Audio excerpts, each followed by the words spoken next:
Welcome student. In this video, we have to learn how this galvanometer is converted into an ammeter. If such a type of question asked in the examination, such that explain with the help of formula how moving coil galvanometer is converted into an ammeter in details. तर जेव्हा आपल्याला असा question विचारला जाईल तर आपल्याला moving coil गॅल्व्हनोमीटरचं conversion ammeter मध्ये करण्यासाठी फॉर्म्युला कोणता यूज करायचा आहे ते एक्सप्लेन करायचे डिटेल मध्ये. तर ॲज अ एलसीजी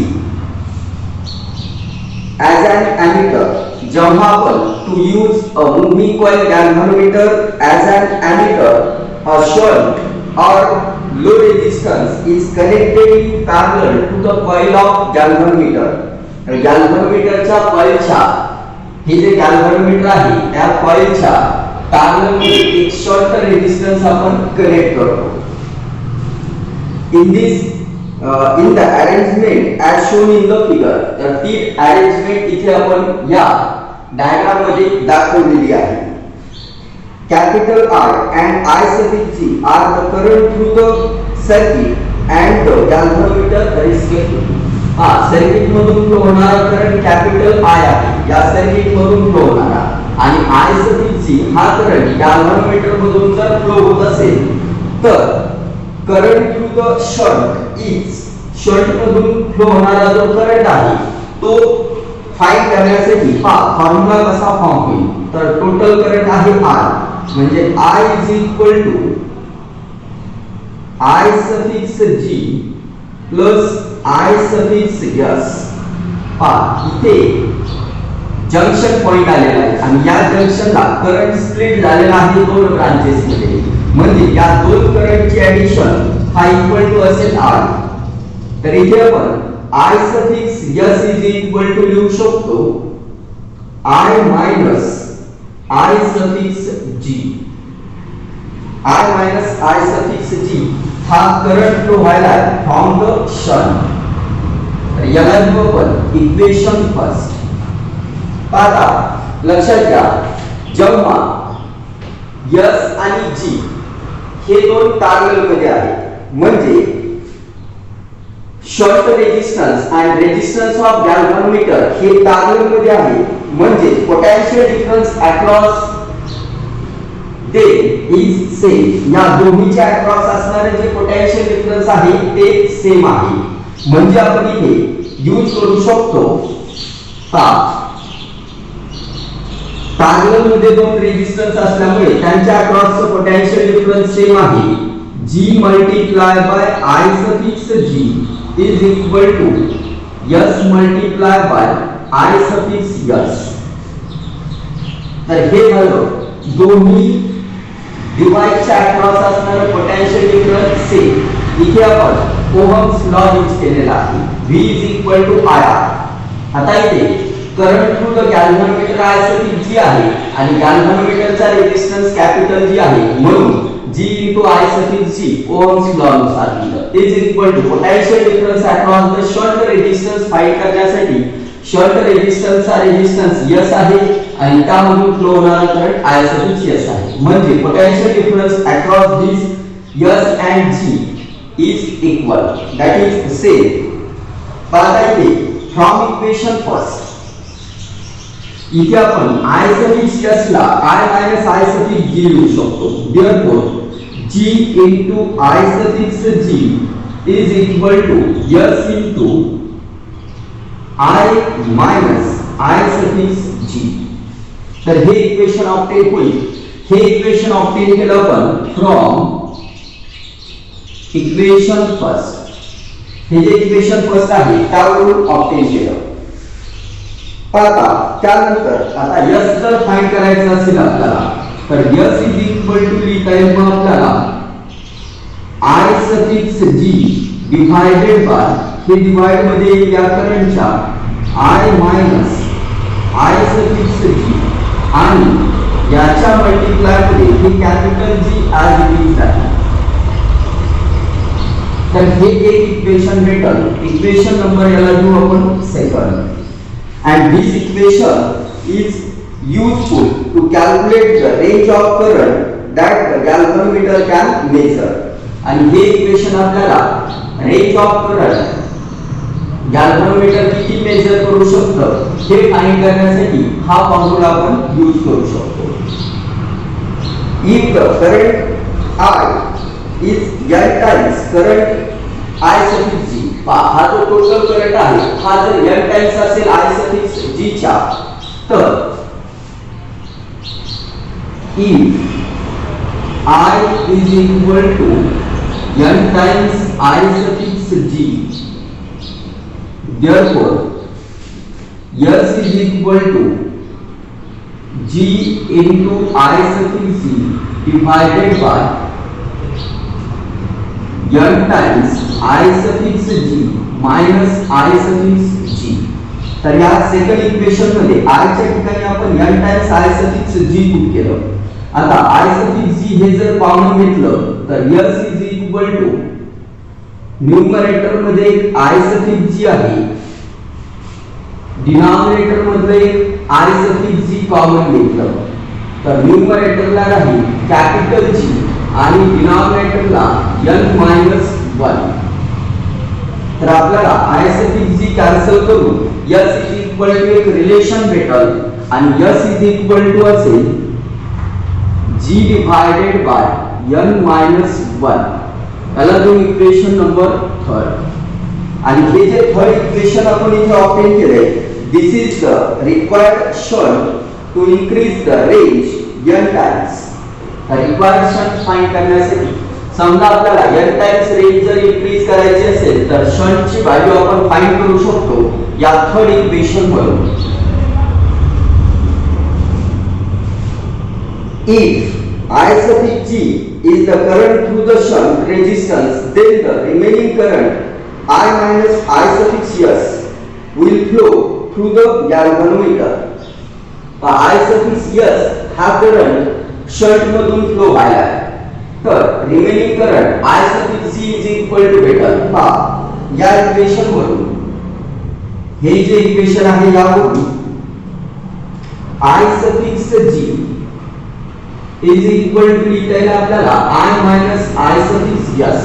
जर शंट मधून फ्लो होणारा करंट जर आपल्याला माहिती असेल तर पहा I suffix G is equal to I minus I suffix S. हे जर आपण इथे पुट केलं या इक्वेशन मध्ये तर आपल्याला फ्रॅक्शन ऑफ करंट फाइंड करता येईल. तर पहा इथे आपण G into इथे I suffix G ला लिहिणार I minus I suffix S. I minus I suffix S. आता याचं कारण लक्षात आलं असेल तुम्हाला या इक्वेशन वरून टोटल करंट I आहे I suffix G plus I suffix S म्हणजेच I.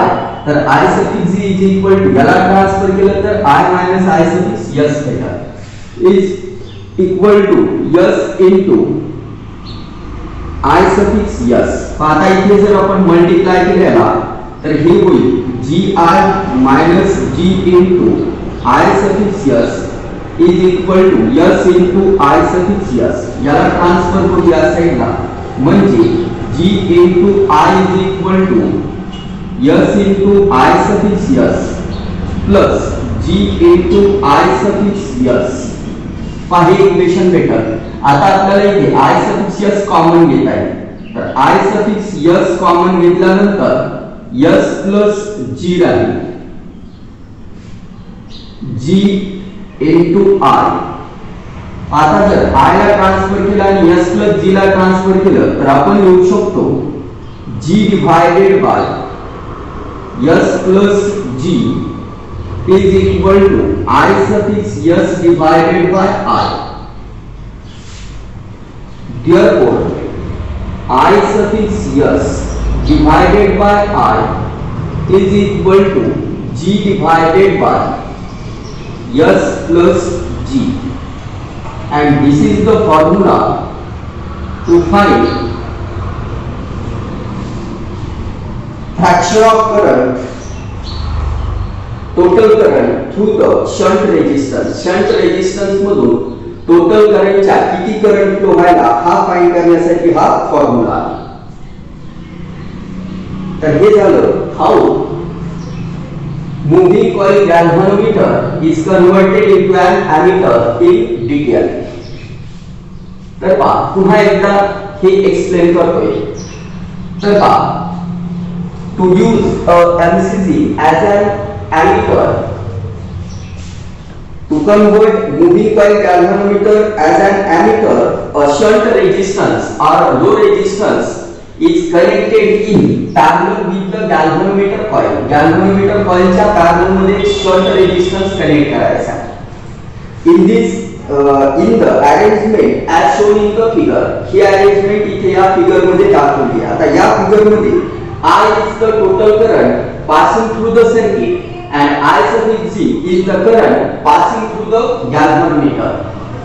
Therefore, the current through the shunt resistance I suffix S is equal to I minus I suffix G. तुम्हाला समजण्यासाठी total current is equal to sum of outgoing currents. या जंक्शनला जर विचार केला आपण तर total current I आहे आणि जाणारे करंट दोन आहे I सफिक्स G आणि I सफिक्स S. त्याची ऍडिशन केली तर I suffix S is equal to आपल्याला ऑप्टेन होईल I minus I suffix G. आता दोन रेजिस्टन्स जे की गॅल्व्हनोमीटर आणि shunt resistance is parallel with the galvanometer resistance. Therefore, the potential difference across these two is same. या दोन्हीच्या across चा पोटेन्शियल डिफरन्स सेम आहे. आता इथे आपण ओहम्स लॉ यूज केला V is equal to IR. R म्हणजे रेजिस्टन्स, I म्हणजे करंट. आता इथे याच्या अक्रॉस चा पोटेन्शियल डिफरन्स म्हणजे V suffix G is equal to गॅल्व्हनोमीटरच्या अक्रॉस चा पोटेन्शियल डिफरन्स. गॅल्व्हनोमीटर मधून फ्लो होणारा करंट म्हणजे I सफिक्स G आणि याच्या मल्टिप्लाय मध्ये resistance of the galvanometer capital G. तर इथे आपण G into I suffix G potential difference across the galvanometer calculate केलं.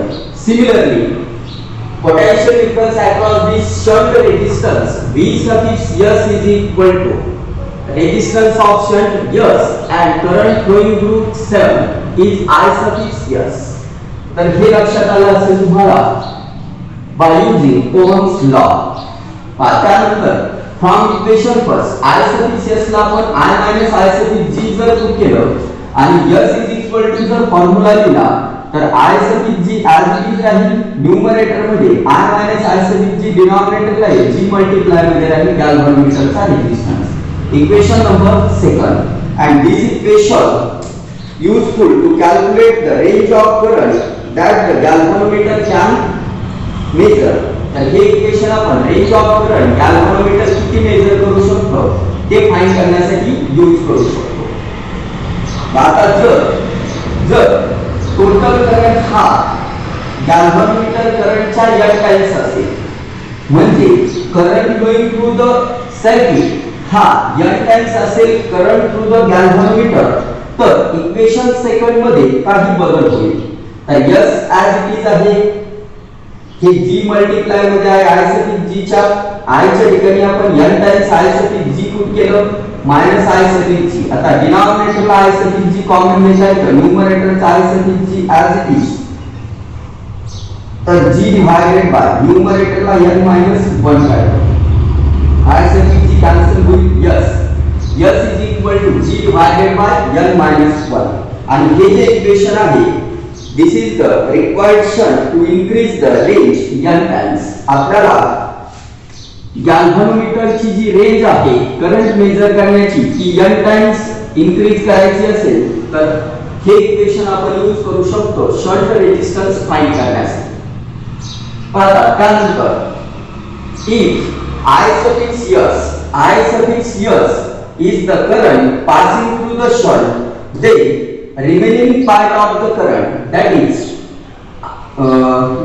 current flowing through the galvanometer is I minus I suffix S. I minus I suffix S हा current pass होईल galvanometer मधून तर इथे आपण या इक्वेशनला पुन्हा मॉडिफाय केलेलं आहे g into I minus I suffix s is equal to s into I suffix s. He side as it is ठेवली आहे. I suffix g ला पुट केलं आपण I minus I suffix s. त्यानंतर या g ने मल्टिप्लाय केलं. g ने मल्टिप्लाय केल्यानंतर लाईक टर्म्स, या दोन लाईक टर्म्स आहेत त्यांना सेपरेट केलं एका साइडला. I suffix s कॉमन घेतलं, g into I as it is ठेवलं.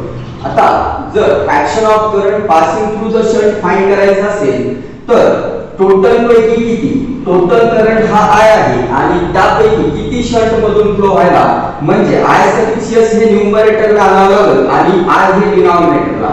तर I ला ट्रान्सफर केलं, g प्लस s ला ट्रान्सफर केलं, ही स्टेप ऑब्टेन होईल आणि फायनली आपण fraction of current passing through the shunt resistance find करू शकतो बाय यूजिंग दिस फॉर्म्युला.